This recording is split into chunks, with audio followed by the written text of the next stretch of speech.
Ramai orang buat ceiling tapi tak tahu fungsi sebenar manhole.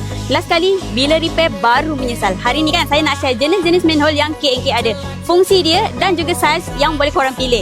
Pertama sekali, apa tu fungsi manhole? Manhole ni adalah lubang akses ke atas ceiling. Digunakan untuk kerja-kerja maintenance macam wiring elektrik, pipe air, repair kebocoran atau apa-apa kerja di atas ceiling. Kalau tak ada manhole, memang susah nak buat kerja dekat atas tu. Sekarang ni kita masuk jenis-jenis manhole yang kita ada.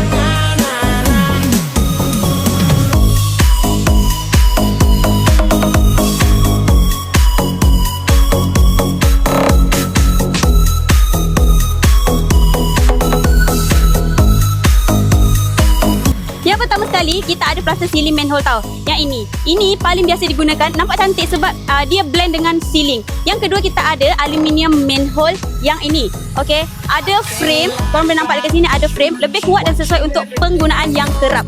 Seterusnya, kita ada partition manhole. Untuk partition manhole ni kita ada dua jenis. All type ada bingkai. Yang ini, kalau pasang tu nampak lebih jelas. Yang kedua, kita ada new type. Yang ini, tak ada bingkai. Design lebih minimal dan clean. Sekarang ni kita tengok saiz apa yang kita ada untuk manhole. Untuk manhole kita ada 8 inci, 12 inci, 18 inci, 24 inci. Tapi untuk partition manhole ni 8 inci kita tak ada. Kalau tanya saya lebih prefer saiz besar sebab tukang naik atas ceiling bukan kosong.